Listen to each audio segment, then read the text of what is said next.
सभी दोस्तों नमस्कार। आज की दिनचर्या चालू हो गई है। आज की जो वर्कआउट में शामिल रहेगा वो 1 किलोमीटर की तकरीबन लाइट रनिंग रहेगी और उसके बाद 6 से 7 स्प्रिंट रहेंगे, क्योंकि वीक चार्ट कुछ इस तरह का बनाया हुआ है। कभी लॉन्ग रनिंग, कभी शॉर्ट रनिंग, कभी स्पीड रनिंग, कभी हैवी वर्कआउट, कभी लाइट वर्कआउट, तो ये चलता रहता है। तो आज का देखते हैं आज बॉडी कितना सपोर्ट करती है, उस हिसाब से आज का काम चालू रहेगा। ठीक। आज के वर्कआउट में शामिल था लाइट रनिंग थी तकरीबन 1 किलोमीटर की और 10 स्प्रिंट मारे हैं। स्प्रिंट का जो बेनिफिट होता है वो 2 या 3 चीज़ में होता है। एक तो सबसे बड़ा बेनिफिट होता है स्प्रिंट का, एक तो आपकी थाई और कप्स वो स्ट्रेंथ आती है उसमें।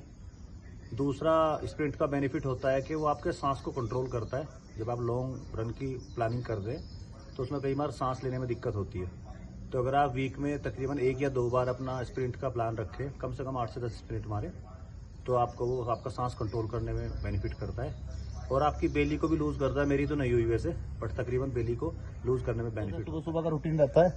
तो अक्षय जी ये डेली आते हैं, हमारे योग के प्राचार्य मानो, आप इस योग में काफ़ी एक्सपर्ट हैं। मैं एक दिन इनकी भी वीडियो डालूंगा। ये सूर्य नमस्कार इनका बहुत अच्छा रहता है, तो जिन भाइयों को सूर्य नमस्कार की प्रैक्टिस करनी है तो अक्षय जी उसमें बहुत बेनिफिट है। और देखे एक हमारा बालक, यंग जनरेशन है हमारी, इसका भी डेली रूटीन हो गया। पहले तो मैं तकरीबन अकेला आता था या अक्षय भाई आता था, ये बालक भी आने लगा हमारे साथ, तो अच्छा रहता है, हमारा मन भी लगा रहता है। कुछ ही हमें देख के मोटिवेट होता है, कुछ हमें से देख के मोटिवेट होते हैं, कुछ अपनी यादें कर लेते हैं बचपन की, ये बालकपन की, हम भी आते थे। तो ये होना चाहिए डेली सुबह। मेरा तो हमेशा ही रहता है कि डेली सुबह आना ही चाहिए उठ के।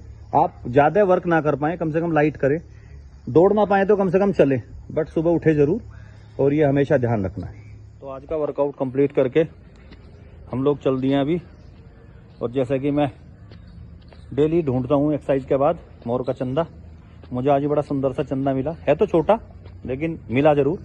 तो मेरी कलेक्शन अच्छी खासी हो गई है घर पे, कम से कम 50 से ऊपर चंदे मैंने मोर के अच्छे इकट्ठे कर दिए हैं। तो वैसे नॉर्मली ब्रश तो सुबह करते ही हैं, बट उससे पहले नीम की दातून का मज़ा अलग है। तो मैं नीम की दातून नहीं करता, मैं नीम की टहनी जो लेता हूँ वही चबा लेता हूँ पूरी। वो रस जो होता है नीम का, जो भी होता है वो सब अंदर ही रह जाता है। तो एंटीबैक्टीरियल आइटम है ये। नीम का तो एक नाम ही है, नीम हकीम। तो नीम तो अपने आप में एक हकीम है। उसके पत्ते खा लो, उसकी टहनियों से दातून कर लो, उसके पत्ते को पानी में डाल के उबाल के उसमें नहा लो, तो जो शरीर में खुजली वगैरह होती है तो उसको भी हटा सकता है वो। प्लस नीम के बारे में बोला जाता है कि नीम के पत्ते खाते हैं तो एक तरह से ब्लड में फिल्टर का काम करता है, ब्लड को फिल्टर कर देता है और किडनी वगैरह की दिक्कत में भी काफ़ी हेल्प करता है। अगर किसी को किडनी की प्रॉब्लम हो तो नीम को चबा के खाना चाहिए उसे।